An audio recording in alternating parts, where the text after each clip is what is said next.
Hermanos y hermanas de la Iglesia Bautista de Conchalí y amigos que también nos escuchan y que siguen nuestra serie de estudios de mensajes de la carta del apóstol Pablo a los Colosenses. Cristo es preeminente. La preeminencia de Cristo, que es el tema principal de esta carta, de esta epístola. Y Pablo dice, si Cristo es preeminente, nosotros, sus hijos, sus hijas, estamos completos en Él.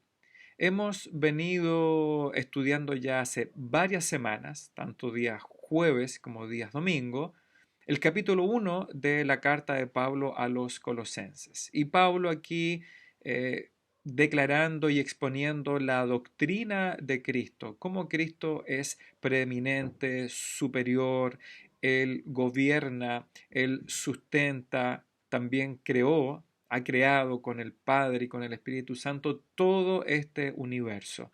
Así que hemos visto la preeminencia de Cristo en el universo completo, en la creación, como también en la iglesia, la cual es el cuerpo de Cristo. Además, hemos visto la preeminencia de Cristo en la salvación, donde Él es el agente de la reconciliación, donde Dios ha sido reconciliado con nosotros, los pecadores, los que estábamos en oposición a Dios por nuestro estado pecaminoso, los que estábamos en rebeldía. Cristo vino para que fuésemos reconciliados con el Padre. Ahora estamos terminando este capítulo 1 con este último segmento que podríamos dedicar mucho tiempo, porque hay mucha información acá que estudiar, que exponer, pero he querido tomar los versículos 24 al 29 como un conjunto, lo que yo he mandado ya en los apuntes, tanto por nuestro grupo de WhatsApp como también por el grupo de Facebook, y he querido verlos como una totalidad. Este último segmento que es notorio aquí en el pensamiento del apóstol Pablo, podríamos titularlo o podríamos ver que Cristo es preeminente en el ministerio de Pablo, como he titulado este último segmento del capítulo 1, este segmento final. Cristo es preeminente en el ministerio de Pablo. Y de hecho así lo titulan nuestras Biblias en español. Reina Valera dice como título el ministerio de Pablo a los gentiles. Pero finalmente vemos en todo este capítulo 1 y en estos últimos versos que Cristo es central. Cristo es preeminente en el ministerio de Pablo a los gentiles. Voy a leer Colosenses 1 del 24 al 29. Ahora me gozo en lo que padezco por vosotros y cumplo en mi carne, en este cuerpo, en esta vida, lo que falta de las aflicciones de Cristo por su cuerpo, que es la iglesia, de la cual de la iglesia fui hecho ministro o servidor o siervo, según la administración de Dios que me fue dada para con vosotros. ¿Para qué? ¿Con qué propósito? Para que, dice Pablo, para que anuncie cumplidamente la palabra de Dios, el misterio que había estado oculto desde los siglos y edades, pero que ahora ha sido manifestado, revelado, descubierto a sus santos o a los suyos, a los creyentes, a quienes Dios, a sus santos, a sus creyentes, a quienes Dios quiso dar a conocer las riquezas de la gloria de este misterio entre los gentiles, que es Cristo en vosotros, en ustedes, la esperanza de gloria. ¿A quién? Cristo, a quien anunciamos. ¿Cómo? Amonestando a todo hombre, enseñando a todo hombre en toda sabiduría, a fin de presentar perfecto, completo, maduro en Cristo Jesús a todo hombre. Para lo cual, dice, con este propósito, trabajo, también trabajo, luchando según la potencia o el poder de Él, la cual, esta potencia de Dios, actúa poderosamente en mí. Aquí entonces podemos ver nosotros cómo Pablo expone y manifiesta su ministerio, el trabajo, esta administración. Pablo es un administrativo, es decir, El trabajo de Pablo no le pertenece. Él no es un rey ni un monarca sobre las iglesias que fundó o a las cuales escribe. No, él solamente ha sido puesto como un administrador de esta viña, de este campo sobre el cual Dios le puso como sembrador, como regador, como labrador. Pablo empieza este pasaje con una idea que puede sonar atrevida. Pablo piensa en los sufrimientos que él está soportando. Lo dice el versículo 24, ahí en Colosenses 1. Ahora me gozo o me contento, me alegro en lo que padezco o sufro por ustedes, como si el sufrimiento de Pablo completara los sufrimientos del mismo Señor Jesucristo, que es lo que nos dice ahí. Cumplo en mi carne lo que falta de las aflicciones de Cristo por su cuerpo, que es la iglesia. ¿Acaso el apóstol Pablo está diciendo que los sufrimientos de Cristo en la cruz por su iglesia, por su novia, por su esposa, por sus escogidos no fueron suficientes? De ninguna manera. Sabemos que Pablo nunca diría ni pensaría eso, por lo que él manifiesta en todas sus epístolas.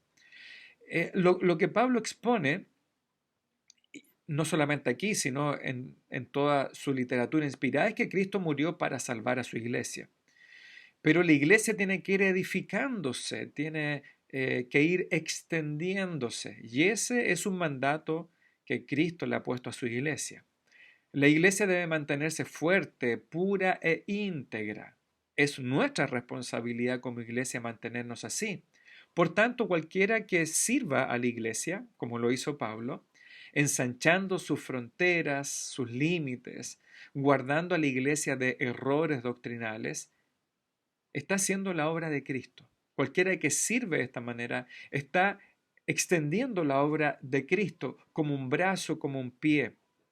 Y si tal servicio implica sufrimiento y sacrificio, esa aflicción está completando y compartiendo los mismos sufrimientos de Cristo. Sufrir en el servicio de Cristo, está diciendo Pablo, no es un castigo, sino un privilegio, una causa de gozo padecer por la iglesia, por el cuerpo de Cristo. Así que obviamente cuando Cristo sufrió en la cruz y murió en la cruz, Él dijo, consumado es, ya está todo cancelado, todo pagado, todo finalizado. No se necesita ni un sacrificio más, ningún martirio, ninguna gota de sangre de ningún otro servidor de Cristo para completar siquiera la obra de salvación de los suyos. Cristo lo consumó todo con su muerte en la cruz y fue sellado con su resurrección de entre los muertos. Pero Pablo de alguna manera experimenta y siente que él debe participar de los sufrimientos de Cristo por su iglesia, la iglesia de Cristo, y él ve sus padecimientos, sus aflicciones, no como para salvación, sino justamente para ayudar en ese proceso de santificación de los santos escogidos por Dios por medio de la fe. Así que si a ti, hermano o hermana, te ha tocado sufrir, padecer por causa del Evangelio, bueno, estás participando de aquellas mismas aflicciones del Señor Jesucristo, quien te salvó y quien nos salvó. De hecho, el mismo Señor Jesús dice en el Evangelio de Juan, esa última noche hablándole a sus discípulos, en el mundo tendrán aflicciones, pero confiad, yo he vencido al mundo. Qué necio hubiera sido que Pablo sufriera por un Cristo que era solo una emanación de este Dios impersonal. Qué necio sería insensato sufrir por un Cristo que era un Dios menor, un espíritu menor, una creación menor. ¿Por qué arriesgarse a la muerte para decirle a la gente que Jesús no es preeminente? ¿Cuál sería el sentido de eso? Ninguno. La única explicación para sufrir de esa manera, exponer la integridad física. De hecho, Pablo dijo en Filipenses, para mí el morir es Cristo. Bueno, la única razón y causa es que Cristo es preeminente. Las primeras palabras de Pablo cuando vio al Salvador en el camino a Damasco fueron: ¿quién eres, Señor? El señorío de Cristo, su preeminencia sobre todas las cosas, era el latido de la vida del ministerio de Pablo. La preeminencia de Cristo era el corazón detrás del ministerio de Pablo.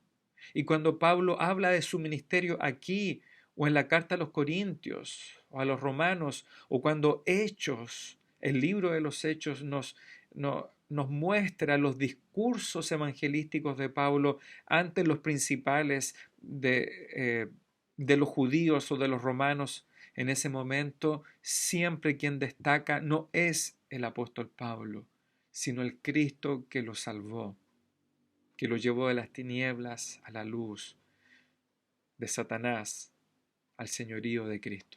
Él veía sus sufrimientos personales como sufrimiento por amor a Cristo.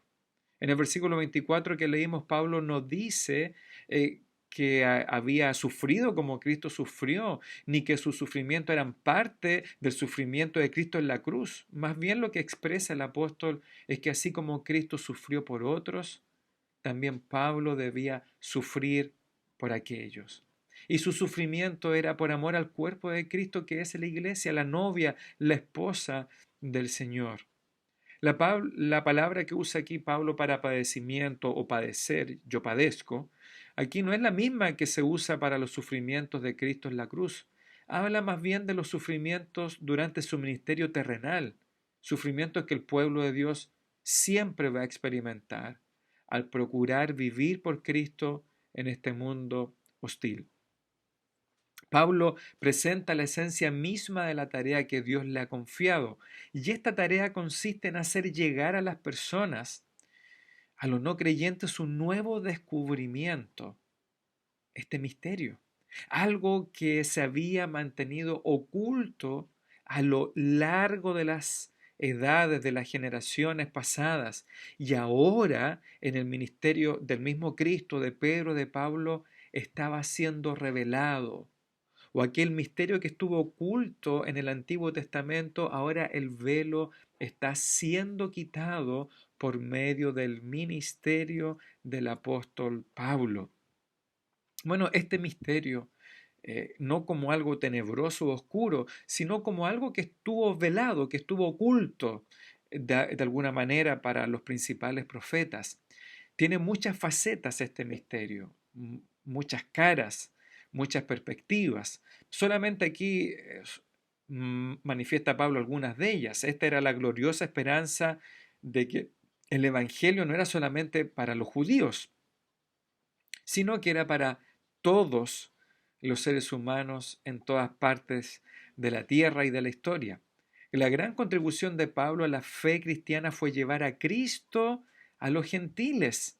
Lo hizo a los judíos. Ahora Pablo está llevando el misterio del Evangelio a los paganos, a los gentiles, a los irreligiosos. Así que Pablo estaba destruyendo para siempre esta idea farisaica de que el amor y la misericordia de Dios eran el monopolio exclusivo de un pueblo escogido o de una raza, un linaje determinado. Como lo dice Pablo en Efesios capítulo 2, nosotros los gentiles que éramos peregrinos, extranjeros, advenedizos, sin promesa, ahora Cristo nos ha hecho partícipes de todas las bendiciones espirituales del pueblo de Dios. Por eso Pablo recibe el título del apóstol a los gentiles. De manera muy breve, Pablo describe el misterio. Y el misterio es esa verdad acerca de Cristo y de la iglesia que había estado escondida en tiempos pasados, pero que ahora se quitaba el velo. Podríamos decir que Pablo habla de un misterio triple, tres facetas. Primero, el misterio mismo de la iglesia, versículos 24 al 26, es decir, si antes los judíos pensaron que las promesas de Dios eran solamente para ellas, ahora en la iglesia este misterio ha sido descubierto, que en Cristo tanto judíos como gentiles podemos ser parte de un mismo pueblo. Segundo, el misterio de cómo Cristo mora en el creyente, como dice el versículo 27, que es Cristo en vosotros. a quienes Dios quiso dar a conocer las riquezas de la gloria de este misterio. ¿Y cuál es el misterio? Cristo en nosotros, es decir, cómo el Dios eterno, el Dios infinito, el Dios, el Hijo, puede morar en nosotros. Este es un misterio que Pablo está revelando. Y finalmente el misterio de la persona de Cristo, quien es la plenitud de toda la naturaleza divina, como sigue en el capítulo 2, versículo 1 al 3. Los que tradujeron o los que después le pusieron capítulos a la Biblia, cortan el discurso con el capítulo 2, pero efectivamente la fluidez del pensamiento de Pablo y su discurso eh, no termina en el último versículo 29 del capítulo 1, sino que continúa, y lo leo, Colosenses 2.1, porque quiero que sepáis cuán gran lucha sostengo por ustedes. Lo mismo que está diciendo en los 24, esto padezco por vosotros. Y también esta lucha que tengo por los que están en la iglesia de la Odisea y por todos los que nunca han visto mi rostro. ¿Para qué el apóstol Pablo lucha?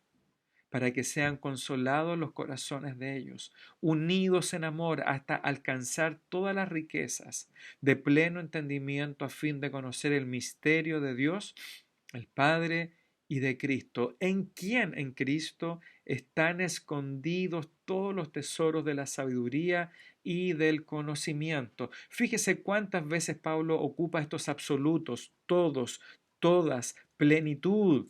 Eh, lo dice aquí en estas últimas palabras del capítulo 1, a quien anunciamos amonestando a todo hombre, enseñando a todo hombre en toda sabiduría, a fin de presentar perfecto, completo, cabal en Cristo Jesús, otra vez a todo hombre. El capítulo 2 nos habla de esta plenitud hasta alcanzar todas las riquezas de pleno entendimiento, en quien están escondidos todos los tesoros de la sabiduría y todos los tesoros del conocimiento. Plenitud absoluta en la persona del Señor Jesucristo. Otra vez Pablo está combatiendo esta herejía gnóstica, esta herejía de los antiguos filósofos griegos, unido con el judaísmo, con los judaizantes que quieren introducir esta falsa enseñanza en estas iglesias, que es que Cristo es un ser menor, un ser creado, que es un poco menos que el Dios Padre, pero no es así. Cristo es Dios, como ya lo expusimos la semana pasada, es la plenitud de la deidad. Así que Pablo presenta aquí su gran proyecto, su ministerio. ¿Y quién es central? ¿Quién es céntrico en el ministerio de Pablo? El Señor Jesucristo. Y aquí lo lleva un poco a la práctica. Y su proyecto, su ministerio es advertir a toda persona, amonestar, enseñar a toda persona y presentar a toda persona, a todo creyente, como completo en Cristo, como perfecto, como cabal, como maduro. Aquí la perfección no es la perfección absoluta o de Cristo o del Padre o del Espíritu Santo. No, perfección es sinónimo de madurez, de plenitud, de cabalidad. Y no solamente a unos pocos. La meta de Pablo era presentar a cada creyente maduro, completo en Cristo. Vuelvo a insistir, la perfección cristiana no es una ausencia absoluta del pecado, sino que es madurez. Por lo tanto, todo creyente puede ser maduro, creciendo en Cristo en todas las cosas. El tema final es que Cristo es todo lo que necesitan los colosenses. Cristo es todo lo que nosotros necesitamos. Somos hechos completos en Él y es todo lo que se necesita. Ninguna otra filosofía, ninguna otra ideología. Hoy día, en nuestro tiempo, estamos llenos de filosofías e ideologías humanistas, perversas, corruptas, que nos quieren incluso vender la pomada, nos quieren vender este engaño sutil de que, ok, puede ser cristiano, pero también puede ser socialista, puede ser cristiano, pero también puede ser marxista, puede ser cristiano, pero también humanista, puede ser cristiano y también feminista. No, Cristo es todo lo que hombres y mujeres necesitamos. Toda otra ideología, toda otra filosofía que quieran agregar a nuestra teología de Cristo es falso, es veneno para nuestras vidas y para la preeminencia de Cristo. Nadie puede compartir la gloria y la preeminencia del Señor Jesucristo. No solamente filosofías humanistas, como vamos a ver o como vemos en el capítulo, sino también filosofías religiosas. También dentro del mundo evangélico cristiano hay muchas filosofías e ideologías que se disfrazan de preeminencia de Cristo, de cristianismo, pero finalmente son reglas religiosas, pero humanas, disciplinas religiosas, pero que surgen del corazón humano y no del divino, rituales, sacramentos, ritos, hábitos evangélicos o religiosos, que son de cosecha humana, pero que de ninguna manera vienen del corazón de Cristo. Así que debemos estar atentos no solo a las filosofías humanas que invaden las iglesias, sino de las filosofías que surgen dentro de una teología que no tiene a Cristo como el centro de su enseñanza. El hecho, para ir concluyendo, es que lo único que es para todo el mundo es Cristo. Aquí los falsos herejes querían decirle a estos incautos colosenses que la sabiduría era solo para unos pocos, que el conocimiento místico para llegar a este Dios impersonal, panteísta que ellos enseñaban, era un conocimiento misterioso, místico, revelado para unos pocos escogidos o elegidos de Dios. No. Pablo dice que lo único que es para todo el mundo, para todo hombre y toda mujer, es el Señor Jesucristo. Usted sabe, no todos los seres humanos pueden ser pensadores. Hay dones que no se han concedido a todo el mundo. No todos podemos dominar un arte, ni siquiera un juego. Hay algunos que no sabrán admirar ni entender las bellezas de la pintura, del arte, de la plástica. Otros, a lo mejor no tenemos oído para la música, para lo que es este arte bien podría no existir. No todo el mundo puede ser escritor o predicador o cantante de ópera. No se le conceden a todas las personas los grandes amores ni talentos. Hay dones que una persona nunca poseerá jamás. Hay privilegios que una persona no disfrutará nunca. Hay alturas de logros humanos que muchos no podrán escalar. Pero, lo que nos quiere decir Pablo, pero a todas las personas, a todo el mundo, se abren las puertas de la buena noticia del Evangelio de Jesucristo.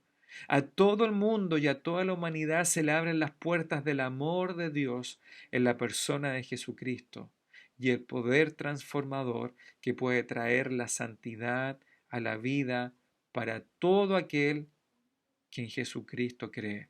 Juan 3:16. Porque de tal manera amó Dios al mundo que ha dado a su Hijo unigénito para que todo aquel que en él cree, el mismo mensaje de Pablo en Colosenses, para que todo aquel que en él cree no se pierda, mas tenga vida eterna.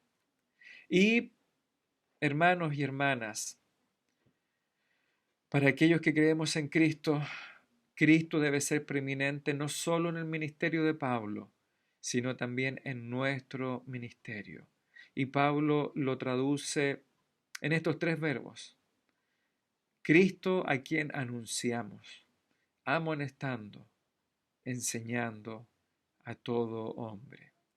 Es nuestra responsabilidad, como dice Pablo, trabajo, lucho, me esfuerzo, anunciando, amonestando, enseñando a todo hombre y a toda mujer. Es nuestra responsabilidad en nuestro ministerio anunciar a Cristo a todos, advertirles a todos de que Cristo es el Salvador, de que si no reciben, ni creen, ni aceptan estas buenas noticias, hay un juicio eterno para ellos, una condenación eterna. Y aquellos que han creído, bueno, a ellos también debemos enseñarle en toda sabiduría, para que estos hombres y mujeres sean presentados perfectos en Cristo Jesús a todo hombre. Hermanos y hermanas, la única manera de que Cristo sea preeminente en nuestros ministerios es que Cristo sea el único a quien anunciamos, de quien amonestamos y de quien enseñamos. No estamos acá para transmitir nuestro testimonio personal. No estamos para ocupar el tiempo de un púlpito, de un video, de una predicación, de una conversación, para ocuparlo hablando de nuestras anécdotas personales ni de nuestras experiencias. Ni siquiera ocupar tiempo en lo que Cristo ha hecho en nosotros, sino que debemos evidenciar que Cristo es preeminente, porque cuando hablamos evangelísticamente, todo gira, circula en torno a la persona de Cristo. Así que este maravilloso capítulo 1 lo terminamos, lo finalizamos con la preeminencia de Cristo en nuestros ministerios. Sigamos leyendo, estudiando y disfrutando, gozándonos con las maravillas de Cristo reveladas por el apóstol Pablo en este maravilloso libro, en esta gloriosa carta de Pablo a los colosenses. Que Cristo sea preeminente en nuestras vidas para que también nosotros podamos estar completos en Cristo. Que Dios les bendiga.